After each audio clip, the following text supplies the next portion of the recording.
We okay.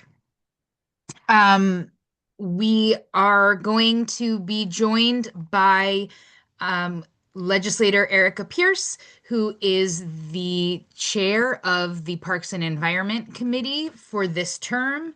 We're going to do a recap of the tour that we took on last week. I forget which day. Um, that was a tour of the CompostED facility that the county runs. Then we're going to do a review of just kind of a top line review of the county's waste reduction study that came out a couple weeks ago, and we've had some time to digest it and look through it. And then, as usual, we will take action and have our community discussion and Q&A, and we've got some upcoming events to share with you. So that's what we will be working through today. And as always, we're going to try our best to keep it to an hour. So, what is WASS? WASS is Westchester Alliance for Sustainable Solutions, and we are an alliance of community organizations from Westchester County working to close the Wheelabrator Westchester trash incinerator that is operated by Win Waste Innovations and owned by the Westchester County Industrial Development Agency. And it's here in Peekskill, burning about 90% of the county's garbage. So, to kick off, or actually, I guess I'm going to pause on the next slide and I'm going to stop sharing so that we can hear from Legislator Erika Pierce, who is joining us tonight. So, Erika, thank you so much for making time. I know you've been in transit and a lot of travel and meetings lately, so we really appreciate you taking time to join us tonight. Well, absolutely. As I appreciate all of you and your continuing work, and I realize I look like I'm seriously sitting in the dark because when I got into this room to get ready for you guys, it was still light outside. And now, of course, it is not anymore, and I only have my desk lamp on. So I apologize for that. And I know you said you want to keep things to an hour. But I have prepared a bunch of things to talk about for you guys. At any point, you're like, lady, move on, or you want to just say, can we get to questions? Feel free. But I know it's been a while since we've had a full chat. And oftentimes when I do get to join you, I'm in a car. And so I can give you my full attention today. Also, having just spent a lot of time in DC and then up in Albany, there's a lot on my mind, as I'm sure there is a lot on all of your minds. So going back up, for anyone who doesn't know me, my name's Erika Pierce. I've been a county legislator for 4 years. So this is the start of my third term. I represent District 2, which is kind of the suburban semi-rural district in Westchester County. It's very different from all the other districts. Mount Kisco, Bedford, Lewisboro, Pound Ridge, North Salem, and Somers. The vast majority of the district has neither wastewater nor drinking water infrastructure. So we are a land of septics and well water. We have towns with no traffic lights. The majority of the agricultural land in Westchester County is in the district, so it looks very different from the other parts of the district. We also have some of the best county parks, so that's another big win. Um, the committee assignments change, and it's not just that the assignments change, but the nature of the committees themselves change. So this year, I'm chair of the Parks and Environment Committee. This is an interesting hybrid committee. If you went back a term, I chaired Public Works and Transportation, a committee which no longer exists. It's been replaced with the Infrastructure and Housing Committee. And before that, I chaired the Environment, Energy, and Climate Committee. And I felt like we had made a major achievement and making certain that those items were all together and that climate was included in the name. But you see the committee has changed again. So the chair of the board is the person who is in control of what the committees look like, how they are formed, who sits on them. The only two committees which are predetermined and are actually in the county charter are the Budget Committee and the Legislation Committee. So for anyone who gets confused about how all these fits together, that's why. And then to make things a little bit more confusing, this is a 1-year term, and I'm assuming everybody here understands why this is a 1-year term. It's a one-off, which makes for a very strange year for the legislative process. because it often takes, months to get legislation even into the draft phase. So, a lot of what we're working on is probably an investment in what will happen in the next term, just by the nature of that. I do also want to mention that I have some other committee assignments. I have been a part of the Soil and Water Conservation Board for years. It is a really impressive organization that does a lot of really great environmental work. I'm a member of the Agricultural Board as well. Again, I'm probably connected to the fact that so much ag land is in my district.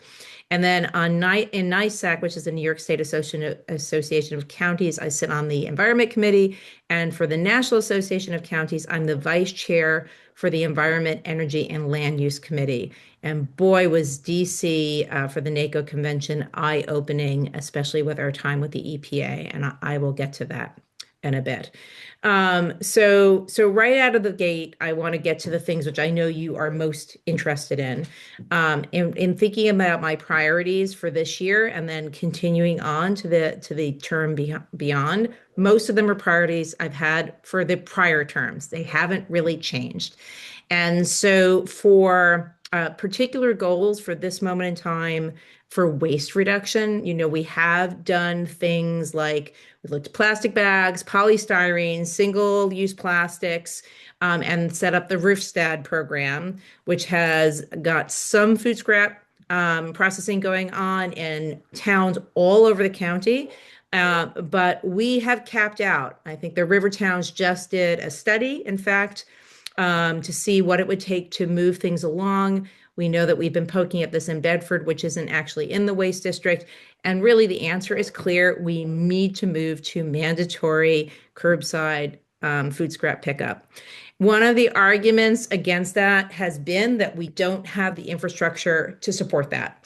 And my answer at this point is if we build it, they will come. And the best way to build it is for us to pass a law identifying food scraps as a mandatory recyclable item at a date specific in the future. And by date specific, I don't mean 20 years. I mean, a couple of years, so that whatever infrastructure the county is funding or the municipalities are funding can get into place, but also so businesses can move in here and they can also make investments in the area because they're not going to do it if they don't have enough market share. And there's no way to guarantee the market share better than to require Westchester residents to do what New York City residents have now been doing for a while. And as I say, if New York City can do it, sure as hell can we. Part of that, of course, is the county study citing a large-scale composting facility, which really has to be wrapping up imminently. But I want to say that I do not want to see us to reproduce a system we've had before, which is that everything gets trucked to one site. That should not be the goal of this facility. That facility should be, obviously there. It's important to have that facility there. Not every municipality is going to be able to have a site in their territory, but the reality is many municipalities can, and many municipalities could share. They could join together to share a site. The cost to set up a site is not that much. It's the staffing, which seems to scare municipalities. So a further argument for sharing that will not only cut down on the trucking, it will also mean that the wonderful compost is there for the community to use, which I think will be an incredibly positive feedback loop. Those are kind of the way I see that getting structured. How do we help that get done? I know you guys went to the CompostED facility, so you've seen that it doesn't take a lot of infrastructure. It doesn't take a lot of electricity. It takes minimal equipment. So I was hoping, again, these are my wish lists, but the county has these capital buckets, which we set up to help municipalities with projects. We do this for flooding mitigation, for example. So you fund the capital bucket, and then we set up a program where we approve cost shared expenses with the municipality on agreed upon program. And so I'm hoping that we can do that for needed capital investments for food scrap recycling in municipalities, including trucks, and potentially also including setting up these facilities. So those are, the baseline things that are county-wide. And right out of the gate, and I've spoken to the county executive about this, I really would like to see us set up a pilot curbside program in one or two EJ communities in the county, and Peekskill should be on that list. So that's the food scrap world. I also have a great focus on river water quality issues, both wastewater and drinking water. As we all know from the increased storms that we have here in, well, everywhere, it's not just a Westchester County problem. We have a lot of stormwater infiltrating our sewer systems. And when that happens, what that means is we have semi-treated releases, storm-related releases out of our sewer infrastructure into our water bodies, which nobody wants to happen. And if you go to the state website to kind of get the download literally of all the releases that are happening, it's a pretty scary list. So the reason that happens is usually not because of anything happening at the plant itself, which is what's the county-owned infrastructure, but it's all the pipes, which are usually municipally owned, and a lot of that infrastructure has just not been kept up for many, many years. And so how do we get that done? There's a lot of inertia. It seems like a huge daunting project. Nobody knows how to approach it. And we really need to just say that this has to be a priority. I'm seeing a comment about digesters. Yes, when we talk about siting a large-scale composting facility, we definitely need to look at digesters as well. I absolutely agree, but I'm hoping that's some of the infrastructure that will come when, if we, have a date set up for when all of this needs to get done, that might be something that is brought in by an outside company or invested in but through an outside company. Totally agree on the digester. So how do we work getting that stormwater out of our sewer systems? Sewer consolidation has been a study that's been done and looked at. The various nonprofits that deal with water quality are really excited about this and want to make sure that this happens. We have a pilot study that was put together involving a small group of municipalities whose infrastructure was at least on the baseline in a better shape. We got state approval because this has not been done anywhere else in the world to be able to take over these systems, which are not county systems, and merge systems, which were distinct, and only in a limited way as a pilot. So having the structure to do it is very different from actually launching it and getting it done. We've been talking about it for years, so getting that done is also on my priority list. PFAS mitigation, huge issue, especially you heard me describe my district. So in the past, we focused on PFAS exceedances caused by a large manufacturing, a 3M plant, maybe some firefighting foam on an airport like Westchester County's airport, all of which are important. But the reality is we have background PFAS, which are at a high enough level that they're a real health concern everywhere. And for those of us in districts like mine, where we have septic systems and well water, we're putting it right down our systems, out our septics, into the leach fields, back into the water sources, back into our wells, and taking it right back up again, which means that our businesses have PFAS exceedances, our school buildings have PFAS exceedances, our homes all have PFAS exceedances. We need to figure out how to do better. And that also means that where we have capped landfills or where we're doing with wastewater, eventually there's going to be testing required from the water that's leaving those facilities to make certain that stuff also doesn't have PFAS, because we know that our waste stream is loaded with PFAS because everything we buy, well, maybe not everything, it's gotten better. I don't want to suggest that it hasn't gotten better, but too much of what we buy has PFAS in it. And so that's part of the reason why we keep putting it down our drains in our houses and why it's coming out in our septic systems. So that's another big issue for me. And Westchester County is going to be announced shortly as being one of a 5-county pilot with New York State to try to deal with PFAS contaminations in private wells. So that should be coming on very, very soon. I want to talk a little bit about the parks component. So our parks department is huge, and while some of it is golf courses and playland, we have a huge department that does a lot of environmental work. And I see Courtney looking at her watch, so I'm going to go very quickly. And so I want to make certain that the focus on green infrastructure continues to be in place in Westchester County. That's our tree canopy study, which is coming up right now. We're working on a full study of the county, our investment in the green infrastructure, including our tree nursery and all that knowledge base that we have, largely focused in our planning department and Hilltop Hanover Farm and in Lasden Park. Just an incredible resource of information. And with that, I will back off and not tell you what NACO has to say about our grid and nuclear power and all the other things, which I know are of great concerns and we can save for another day because that problem ain't going away anytime soon. Yeah, you definitely have your work cut out for you. There's a lot going on. So feel free, folks, to engage with Erica in the chat. We'll proceed with the rest of the presentation, and I think she said she's able to stay, so we'll get through the rest and go back to the Q&A and just, or like have our community discussion as usual. So there'll be plenty more to chat about. So next up is the recap of our Compost Ed tour. So I included the map because if you just search Compost Ed facility on Google Maps, it won't find it. But it's if you put in Google Maps County Household Materials Recovery Facility, that will turn it up. It basically shares the space with the MRF, the HMRF, we call it. And so it is the county's first small scale food scrap composting demo site, an education site, and it was opened on Earth Day in 2021.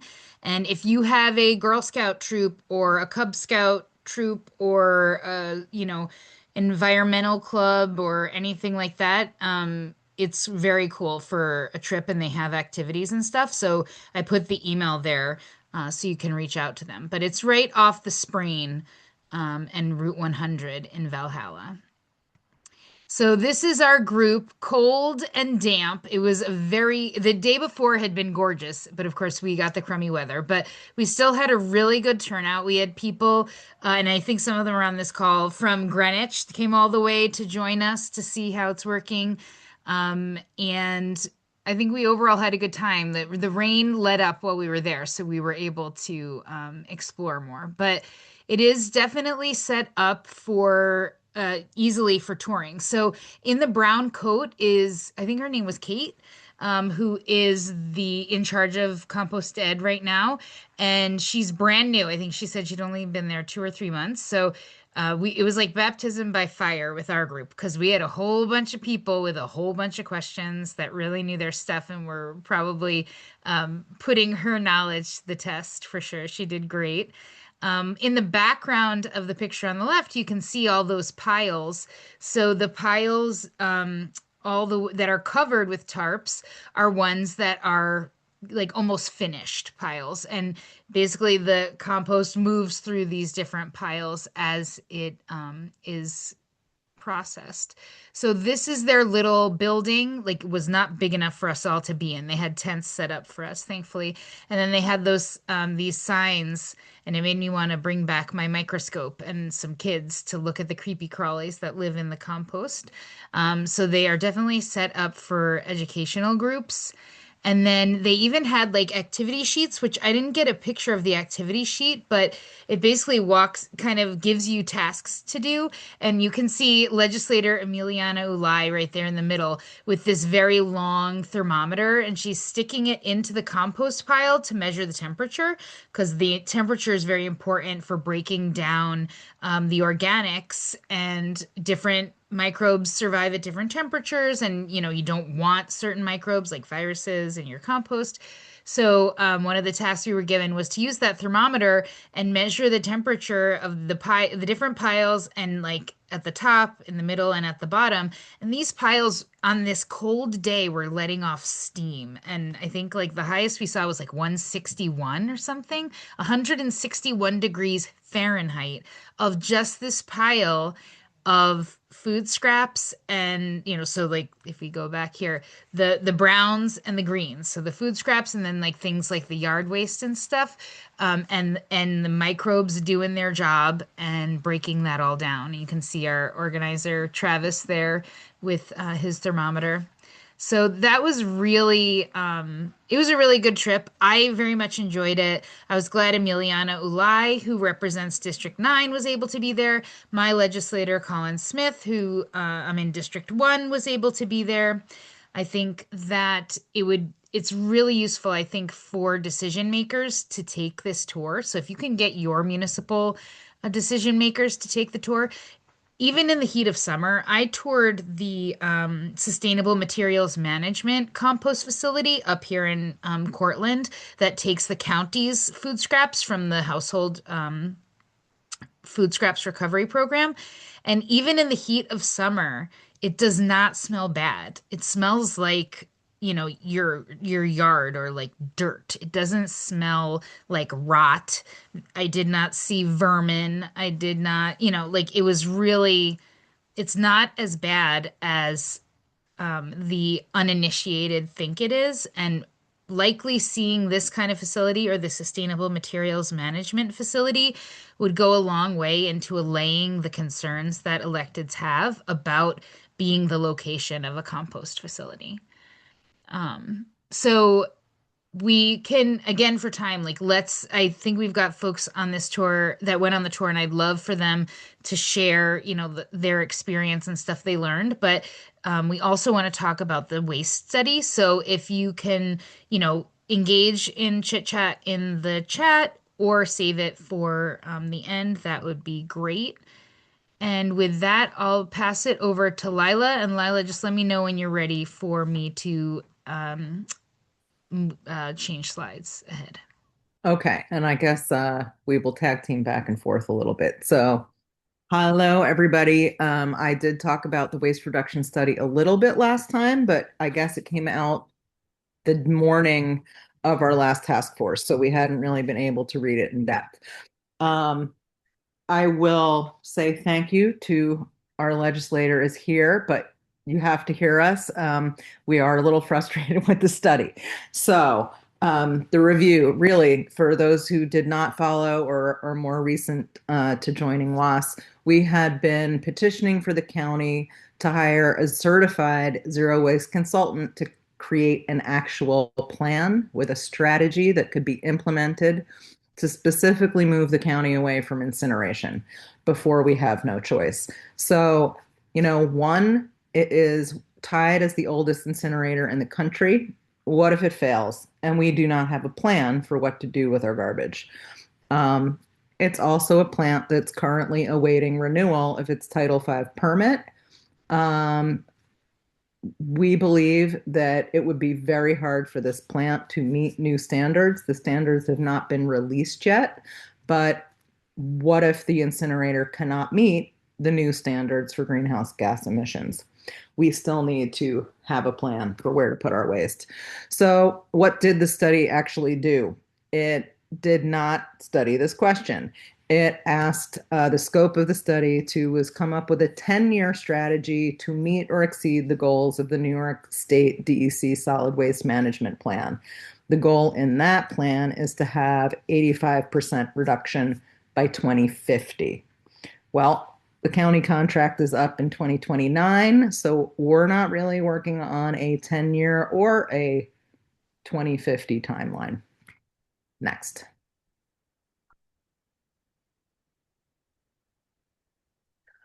All right. So, Courtney, you're going to do the specific strategy. So you jump in with this one. Oh, sure. This one was just showing like from the study, one of the sections, food scraps recycling was a major finding in the study. It was whether it was businesses, schools, municipalities, individuals, everybody wants more food scraps recycling.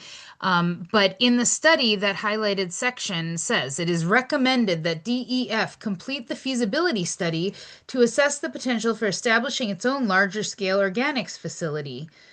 in addition to continuing to support and encourage local small-scale organics facilities.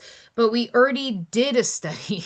There was a study in 2020 that was done already about looking at how to scale that. And we've got the 1.3 million that the Board of Ledge earmarked last year as well that's ongoing. We have the river towns that conducted their own food scraps recycling study. So we've got too many studies and not enough doing. Erika, yes, we'd love for your Yeah, take on no, it. I mean, you don't have to get me on my complaints about this study, but you would hear them. But this is referring to the large scale siting study. This is not about the feasibility. This is about the fact that Westchester needs to identify a location for a large scale composting facility. That's So specifically referring to the here. 2021 was about citing, or the last year's The money one was that about citing? was out. I mean, they went out around the same time. The zero waste and Yeah. the large scale composting facility, I think, went a little bit afterwards. And I don't understand why it's not back yet. You don't want to get me on that one too, but it really should be back anytime now. And I can talk about why the waste reduction study got delayed, and that's in attempts to try to improve the study as it was originally released. Yeah. So, RFP, the request for the study as it was originally released. But I just wanted to clarify that this is not about the feasibility of composting. It's the siting of a large scale facility. Yeah. And that is should be back any moment now. And it's probably in fact And yeah, sitting on their desk we're and they just haven't released it yet. yeah, we're also curious about like there was this study in 2020, Mhm. presumably that led to CompostED being formed, and Right. then lack of action. Now we need another study, Well, apparently. that study led to the creation of Roofstad. Hmm. So it wasn't a complete lack of action, but we know for the towns that are all in that there seems to be a threshold. Although, obviously the more drop-off sites you have in your town, the more you'll continue to incrementally increase, right? I don't mean to suggest that's not important, that's not a great idea, that's all good. But what we really need to blow the roof off is to, well, require people to do it and do curbside. Agreed. Yeah. Yeah. So we're committed. WAS is committed to like trying not to let our worry is that that studying can be used as a way to delay taking action because you Yep. can just keep studying and studying. But then also, if you don't act rapidly on the results of the study, then the study quickly It, it, becomes it becomes a outdated. doorstop. Yeah. Yeah. So, Lila, back to you, or do you want me to do this one? Um, it doesn't matter. So in the study, again, the reason we had asked for certified zero waste um, consultant is there are commonly used and accepted definitions of what zero waste is. Though New York State does not have a legislative definition, internationally, and the largest groups, the definition would be conservation of all resources by means of responsible production, consumption, reuse, and recovery of products, packaging, and materials without burning and with no discharges to land, water, or air that threaten the environment or human health. Um, some of the staff associated with this report, I would think, would have known that. They are certified, even if this report was not a zero waste report, and they chose to create their own general definition that is a forward thinking philosophy and strategy aimed at reducing waste generation and maximizing recycling and reuse, with the ultimate goal of sending as little waste as possible to landfills and our waste to energy facilities. Um, it is pretty significant that other definitions include without burning. We can get more on that another day, but I think that this study that did not look at incineration um, with any seriousness is sidestepping a very important point. Next.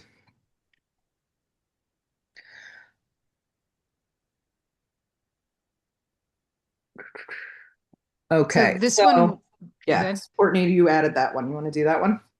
Sure. So, one of the things that we really had a bone to pick with this study was the repeated claim that the facility was privately operated. So the DEF, the Department of Environmental Facilities, had no decision-making power over it. So in the first bullet, they said that commenting about like how many responses they got, um, that the latter of which, so closure of the wind waste facility is not in the scope of this waste reduction study as it is a privately operated facility. Then in the next page, it's important to note that the wind waste to energy facility is a privately operated facility and DEF does not control the tip fees. And again, during the virtual stakeholder meeting, the discussion of one group, that's us, centered primarily on the desire to close the waste to energy facility, which is outside the DEF's control as it is a privately operated facility. Let's be clear. Wind Waste Facility is owned by the Westchester County Industrial Development Agency. The land it sits on is owned by the Peekskill Industrial Development Agency and rented to the Westchester County Industrial Development Agency. The Westchester County Board of Legislators has to sign the contract with Win Waste for them to operate the incinerator. This is not Win Waste's incinerator. They don't own that incinerator. The county IDA owns that incinerator. DEF advises our county executive on this. The county negotiates the tip fees. They negotiate the contract.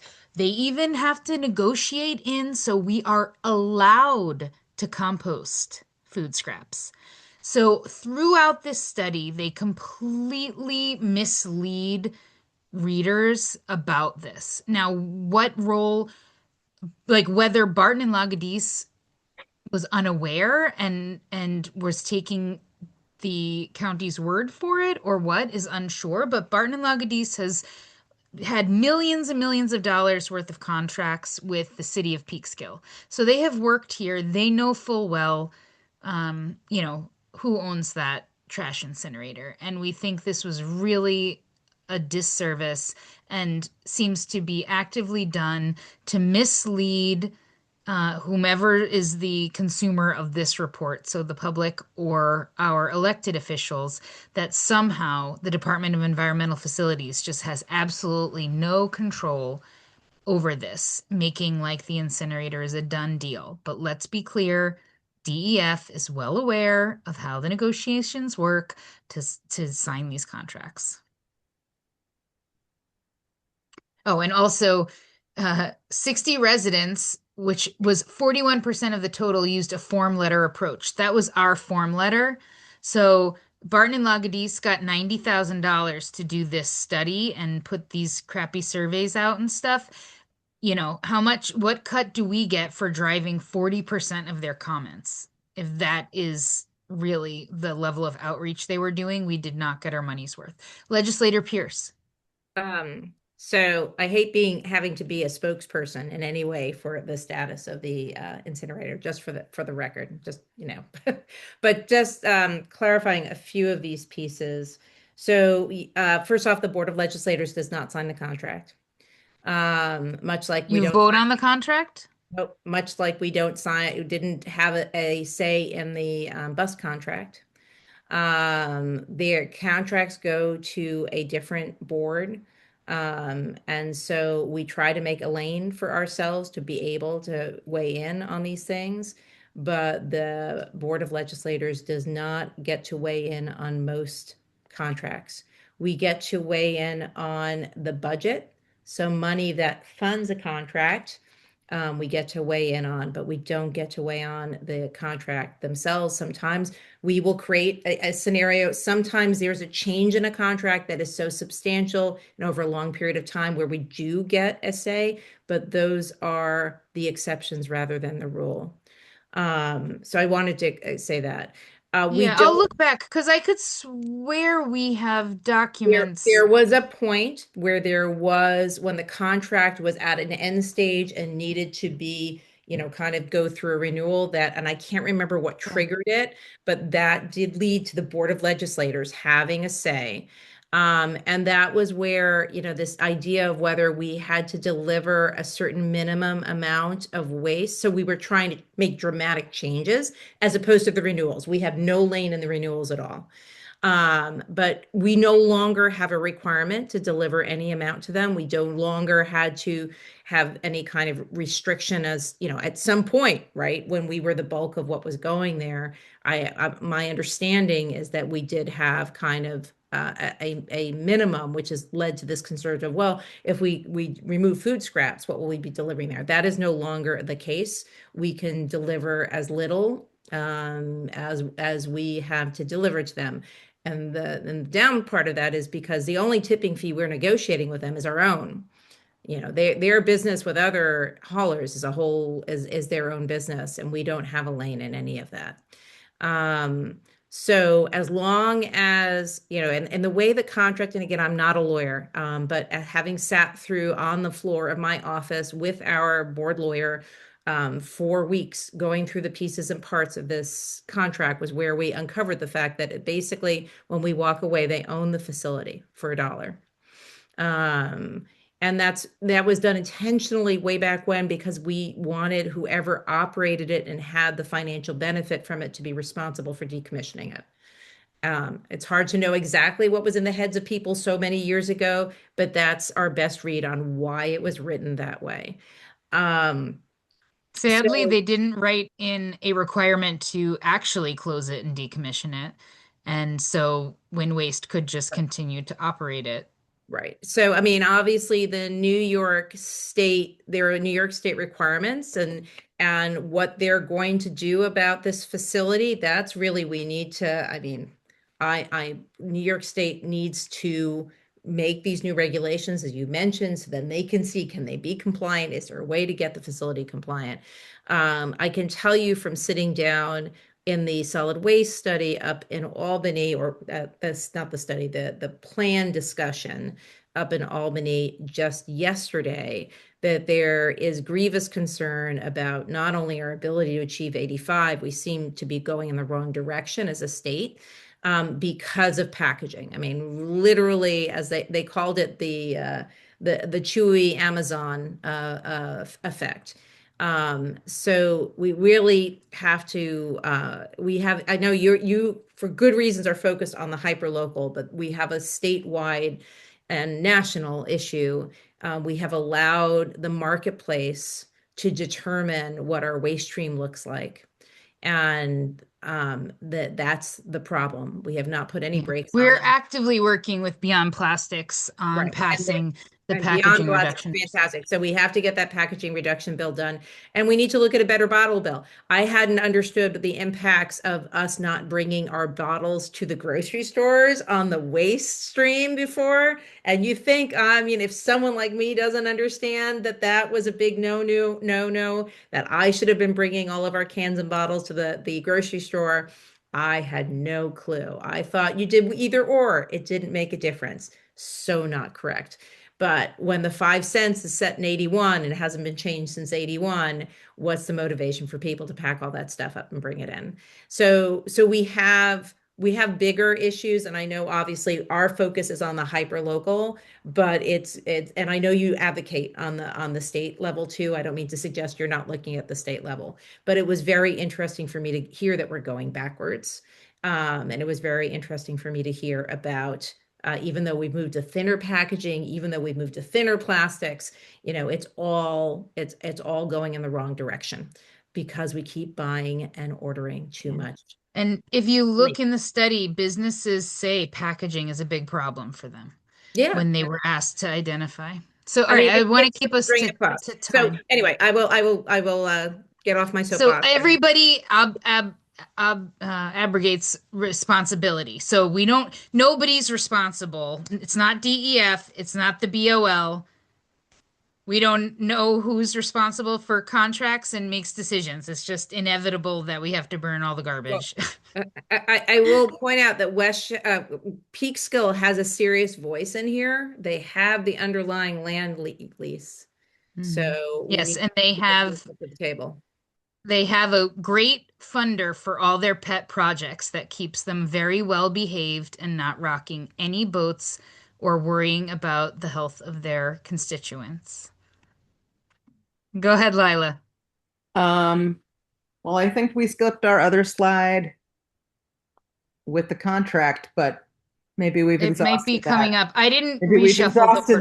that for this discussion now.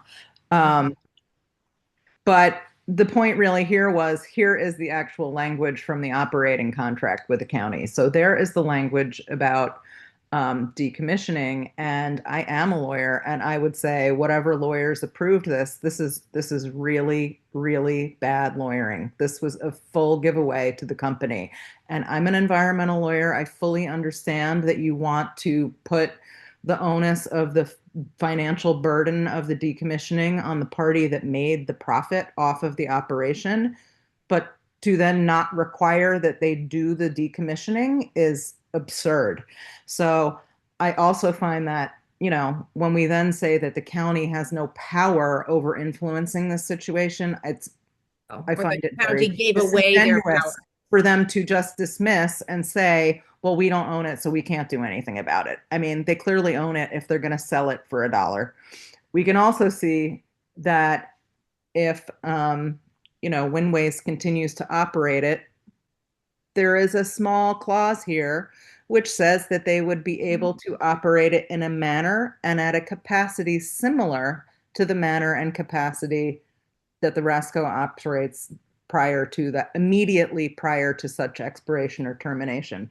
So if the county, as the main client, were able to significantly draw down the level of waste that's sent there, they would not be able to ramp it back up, taking other clients and operating at a higher capacity again.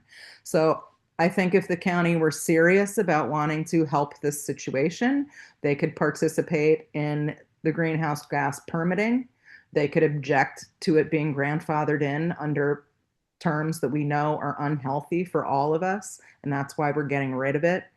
Um, and they could try to draw down that level so that when they did not renew the contract, if they ever did that, Wind Waste could not keep taking new waste from other places.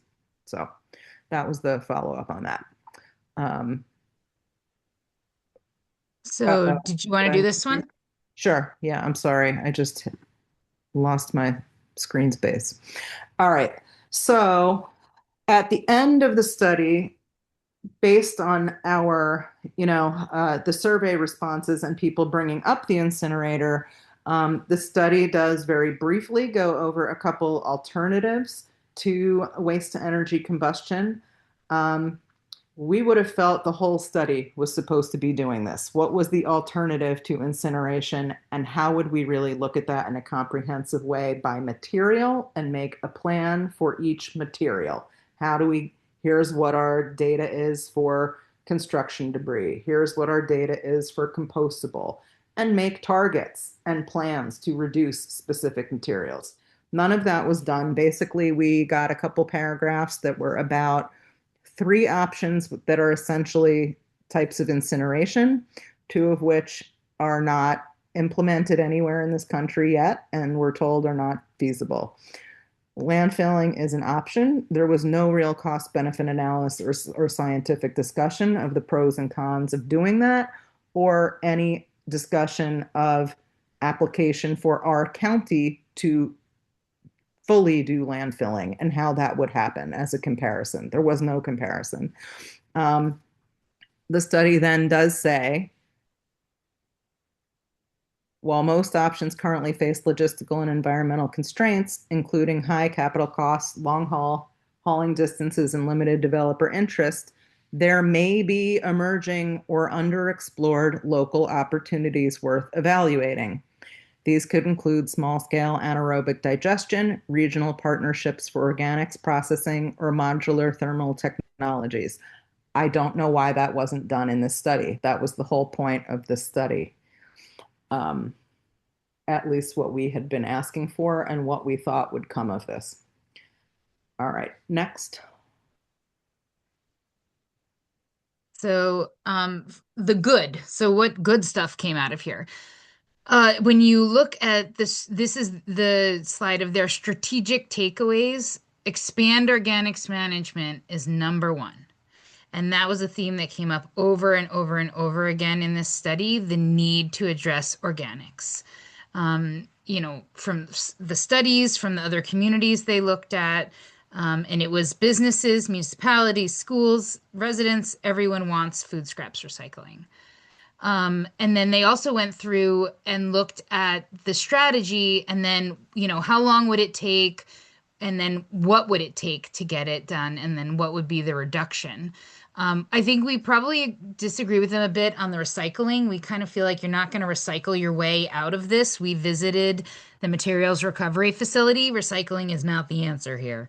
But again, this study comes out really strong on the benefits of addressing organics and getting them out of the waste stream. So we think that strengthens our goal that we talked about and that we're aligned with Legislator Pierce on, which is expanding food scraps recycling and pushing for curbside. Can I add one in there? I mean, Yeah. I also, Legislator Pierce, I was very happy to hear you talking about legislation because I think, here a number of the things that we could do are enhanced enforcement. So that was my biggest concern doing stormwater, watershed, wetland work, riverkeeper, drinking water work, is we've got lots of laws, but there's no enforcement. So, if we have laws that nobody's following up on, it doesn't really help us to pass more. But as you said, if people are confused by too many things, if you give them a mandate in a couple years, people will figure it out. So I fully support what you said about that. And I hope that more of these recommendations will go in that direction. Those are concrete things that the county can do, and the municipalities will come together and make it work when they have to. So Absolutely. Can I just say one last thing before I leave? And I'm so sorry that I have to go. I just, at some point I had the same conversation with Bedford 2030, like we did once upon a time with plastic bags or whatnot.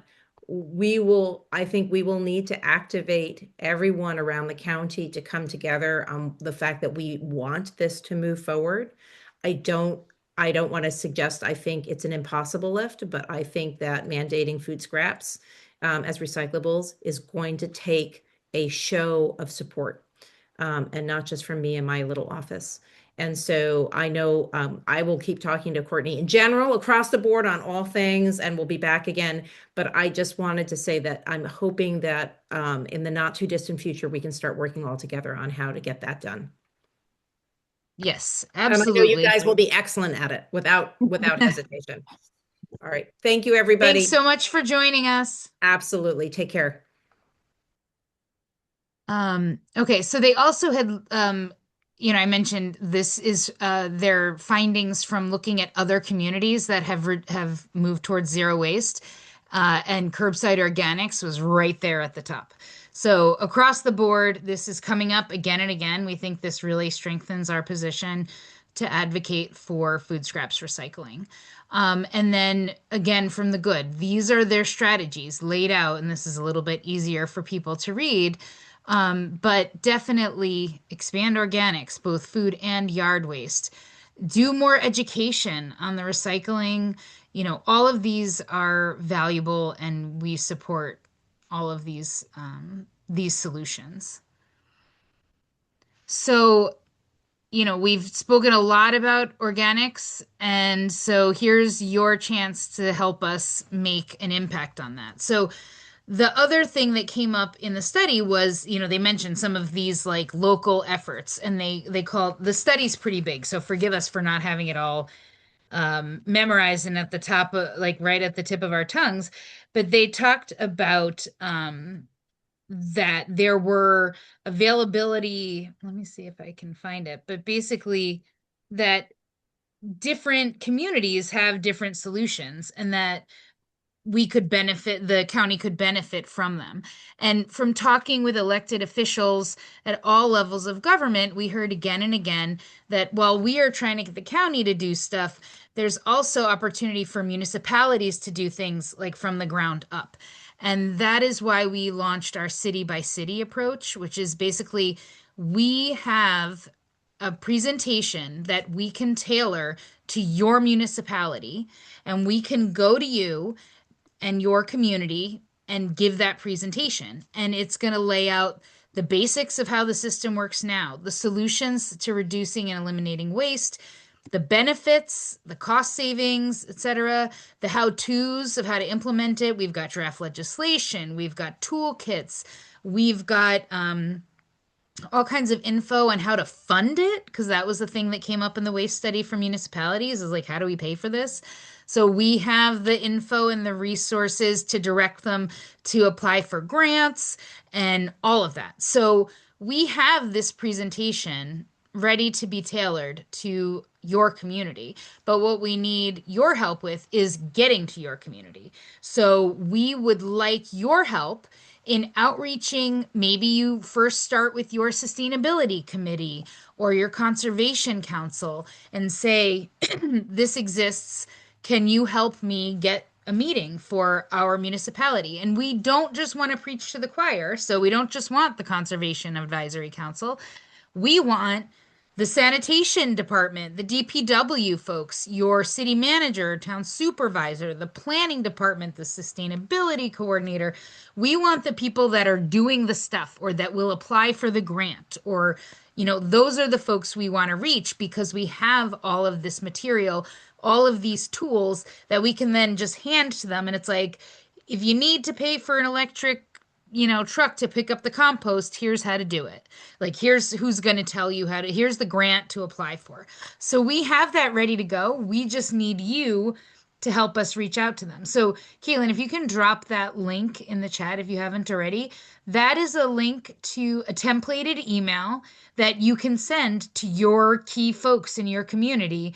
And, when they respond, put us in touch and help us keep going. It's much more effective if a constituent or a resident reaches out than if we come from the outside, right? Because as Legislator Pierce said, we kind of all it needs to come from multiple sources. So they need to know that this is an option, that this exists, but then they need to know that you want them to do it. So since we're running low on time, I'm going to quickly go through the other slides and then we'll do our discussion, and I'm happy to stay on late. We have a bunch of events coming up. I feel like Santa Claus right before Christmas or something. Like Earth Month is crazy time for us. And we do need additional volunteers. So if you are going to be at any of these things and want to help us with our tabling, please reach out, because some of these we have conflicting happening at the same time and we're spread really thin. We've got the WestPac social forum that's happening on April 26th at the Westchester County Center. We have the huge Earth Day Festival by Green Ossining in Ossining on the Saturday the 25th. Hudson River Music Festival will be there June 21st. Bedford has their Earth Day event also on the 26th. So that's why we've got two sets of people going. And I think there's a third thing that's in the planning works, but I haven't gotten a flyer for it yet. So we might be split three ways. And then coming up at the end of this month for Women's History Month, I'm super honored to be on this amazing panel that's being put together by Shelley Mayer and Andrew Stewart Cousins' offices, and the title of the talk is, where do they have it? Leading the Change, Women Shaping a Sustainable Future. So our climate auntie Raya Salter will be on there, Terry Joshi from Yonkers, Dr. Diana Williams from Environmental Leaders of Color, our former mayor of Hastings, who we love and did so much there, Nicola Armacost, and Brianna Rodriguez from Groundwork Hudson Valley. So that should be an amazing event, and there's going to be food, so join us there. And then, of course, we definitely need your help with all of this. And we have our core group meetings 6 o'clock on Wednesdays, and then we have a subgroup that meets Mondays at 2:30. If you want to get more involved, or if there's something you want to do but we could support, come to us and we'll just help you do your thing. And our next meeting, Another thing that came up in the waste study over and over again, textiles recycling. So that is next month's topic. We'll be joined by a representative from the Department of Environmental Facilities to talk all about the ins and outs of the county's textiles recycling programs and things like that. So we hope you will join us. And with that, I'll stop sharing and we can go to our community discussion for those who can stay on. And apologies, but Legislator Pierce had so much good info. I did not want to stop her from sharing. So ask away, hands up. I'll look in the chat.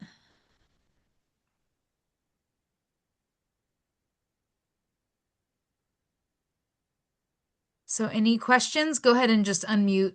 Don't stand on ceremony.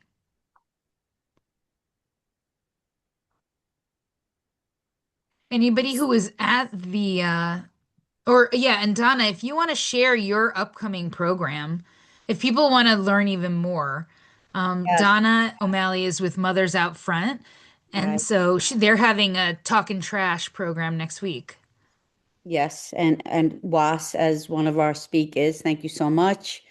And we're having Hudson Compost about the carting, and they're going to discuss. They're also going to discuss what municipalities have food scraps. So we've been having a lot of discussions with different groups, and a lot of Westchester County towns and villages actually have food scraps. So just to hear say like, well, we're going to gauge how much interest. There's a lot of interest. Almost all the municipalities are already doing it. So there's something to be said for that. And I just wanted to comment also that when we talk to Westchester County, and we're really going to focus on this in our group, is uh to really include the schools. We had a meeting with our superintendent today, and one of the obstacles is that they don't have anybody to cart their food scraps. And so even though they can, to instill a program, it's a cost, but not as much as it ongoing for carting. So Westchester County is picking up for all of the towns and villages. We really need to push for that because the school systems have a lot of garbage to dispose of. Yeah. Yeah, and Croton, your schools did respond to the school district survey. So props to them. Peekskill did not. Shocker. Yeah, so Donna, when we're there, I'll specifically focus on some of that school survey response and what they do have in this study. If you haven't looked at the study yet, there is some school component to the expansion. Awesome. Thank you. Yeah, and I put the flyer in the chat for Mothers Out Front's event next week. So definitely share it around. And if you can join us, please do. Thanks. But yeah, I think overall we were frustrated by the study and disappointed in it, but not at all surprised. We anticipated that it was just a way for them to kind of kick the can and delay actually taking action. But you know, it shows clear, we knew kind of before the study came out that food scraps was the way to go. That has to be addressed in to move us to zero waste. And so and we see, community like no community in Westchester is stopping their food scraps collection, right? Like they're just expanding and expanding and expanding because once people find out about it, they have two toters and then they need three toters. And then it's not just on Saturdays, it's every 24 hours, because when people appreciate being able to not have like their stinking, rotting, Really? garbage in their house, they want to send it to I put mine I used to do it in my yard, but then it became harder with my kids and my husband and company to be like, oh, no, bones and meat go over here. Don't put the cheese in there. That's just for fruit. Whereas now it's like every food scrap goes into the compost bin and then there's no like, having to keep track and then we just take it over. I keep it in the freezer if I'm not going over that way. But yeah. So anybody that was on the Compost Ed tour that wants to share like anything that they noticed or learned or wanted to take home? I had a question about the CompostED facility. Yeah. So, I mean, I just got this email tonight. I said I'm going to go to this meeting. I want to because I really knew like nothing basically. Um, I mean, I know about of course, about the peak skill. Anyway, so the CompostED facility is for it's this nonprofit, I'm guessing. It's the county. So Westchester Okay. County actually created it to kind of get an idea like what does it take to do food scraps recycling? And so it takes food scraps just from what do they call it? Pre-consumer or something like that? Okay. Like it's not from residents like food scraps. It's from businesses and or like places that Yeah. manage Someone said waste, it's I from a guess. food pantry. Yeah, so And like there's food one Okay. other pantry. org.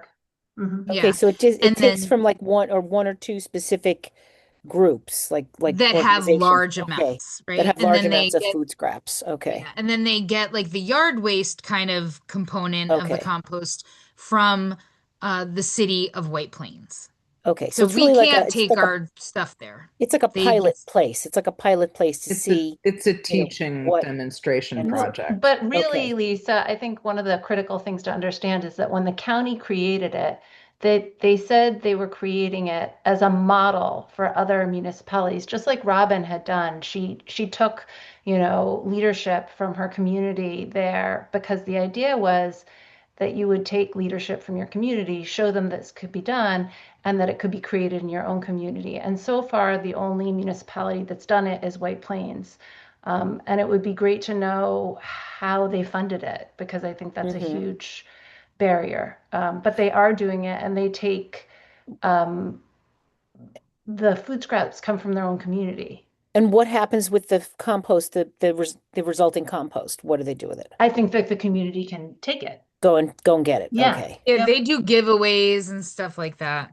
Okay. So, that's one of the follow-up things that I'm still trying to find out from the county. At the demonstration project, I asked several people, what kind of testing they do. Like if they're like we know the heat for, biological stuff. I'm not the scientist, so I'm not going to talk.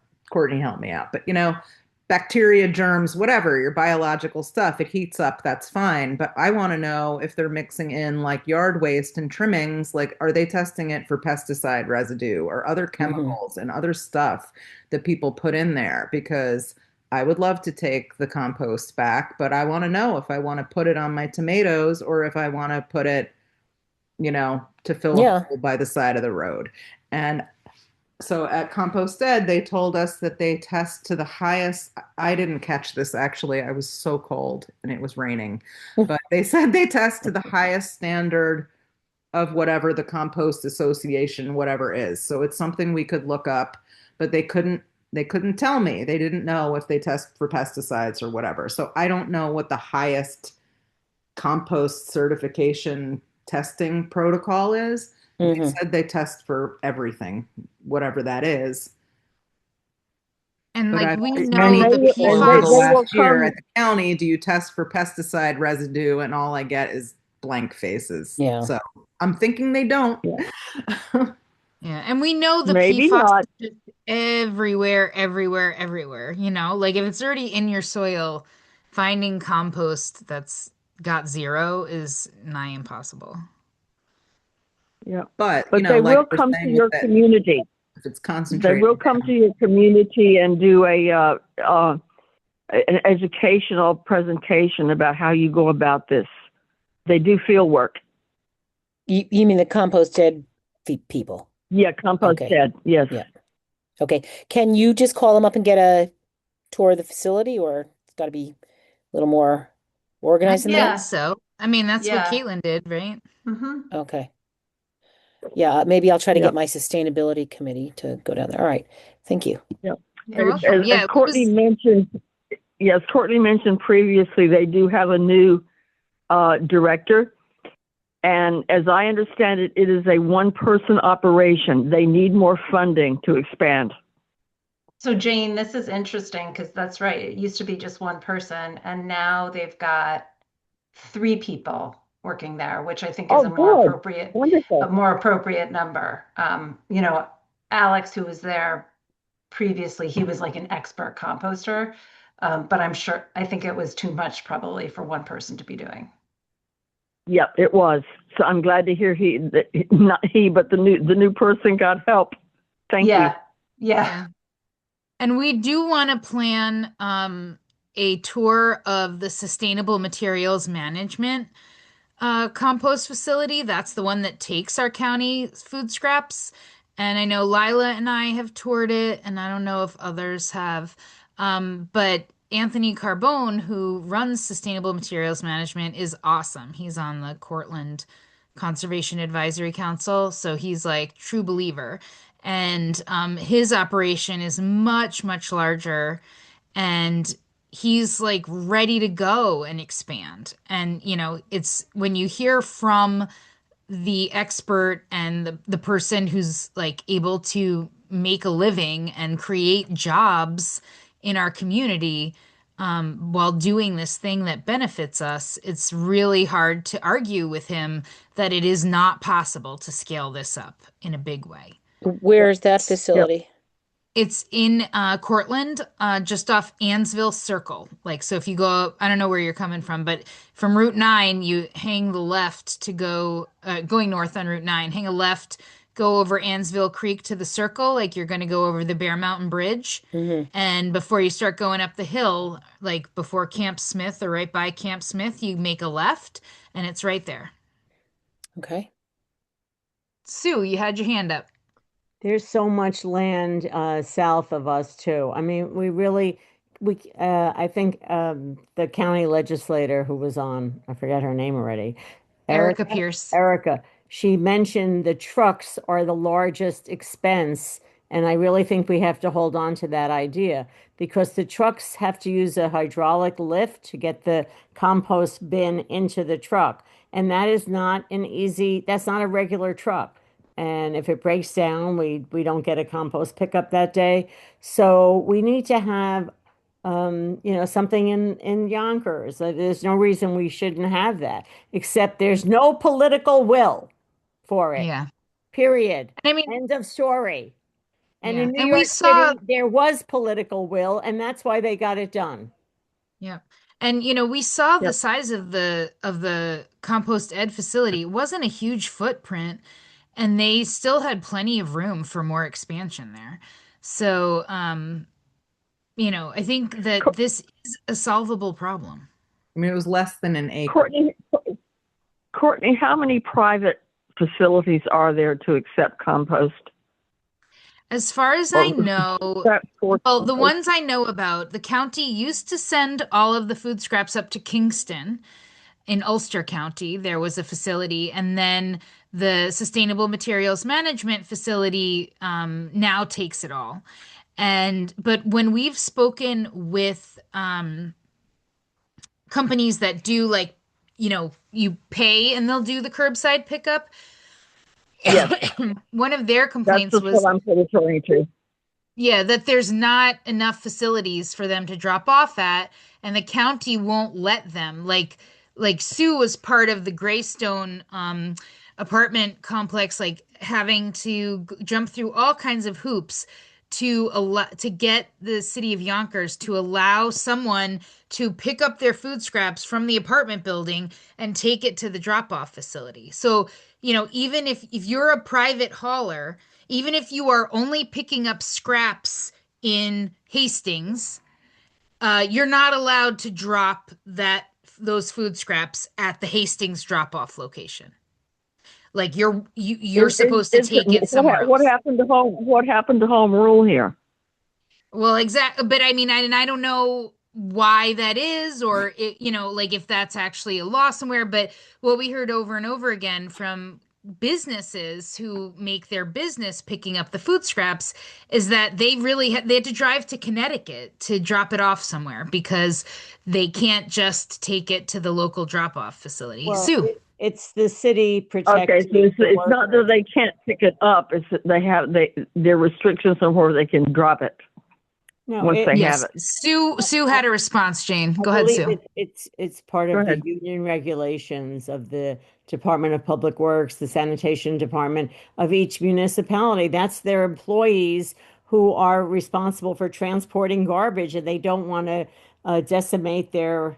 That's what they said. That's what they told us. It's union rules. Nobody else can drop off Ye- garbage. I mean, they have private guarding companies, so I mean, I don't think that is a there's ways to get around that. But I will say that Okay, thank you. I was just going to back that up. Wow. When I was working on reduced road salting campaign, trying to work with the public works to try to get some drivers on the trucks to do a little pilot program. It was in their union contracts that they didn't do paperwork. So we couldn't ask any employees to write down how much salt they used. Like things like that that you just don't think of until you're confronted with it. Like makes no sense, but Exactly. Exactly. it's like, okay, Oh well, we boy. get you an automatic little sensor, so he doesn't have to write anything down. Well, you put the sensor on the mechanism, and we'll pay for that. So I have a question. When you go to Acme and say you shuck your corn, where does like Acme take their compost? So I'm not sure. Like if you in the study they mention there's a law in New York State. Um Yeah, like if it's a large, if it's yeah. constituted as like a large facility, it just Yeah. shifted from the The distance New is York smaller State now. Food Donation and Food Scraps Recycling Law that went into effect in 2022, requiring food scrap generators of at least 2 tons per week or designated food scraps generators to donate edible food scraps and recycle inedible food scraps if located within 25 miles of an organics recycling facility with capacity. And it was amended in 2024 to make it 25 mile. The threshold was within 50 miles from 25 miles. And Oh, that'll go into effect in 2027. And then they're also lowering the generation threshold from 2 tons per week to 1 ton per week. Whether grocery stores count, I don't know for that. But that might be a question for like at Acme. And then if they're not, if that law applies to grocery stores and they're not doing it, Well, it that might seems be like if you enforcement. go, you bring your bag to the grocery, you could bring your compost and put it in their containers too, or like in a perfect world. Um, I really hate shopping at Uncle Giuseppe's because every time I have a conversation with them, it's always painful in there.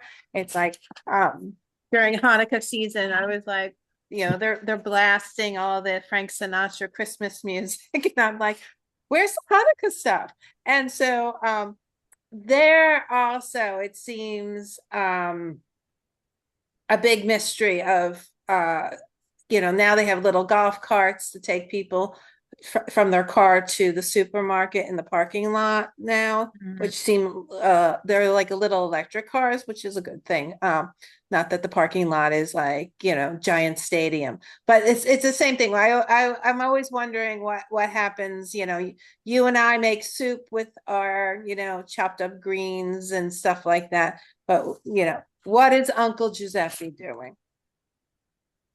Yeah, And I why don't can't know. I bring my compost there if I wanted to? so So, one thing I want to point out, they did not give us really broken out the different um, survey responses, but of the commercial responses, there were only 56.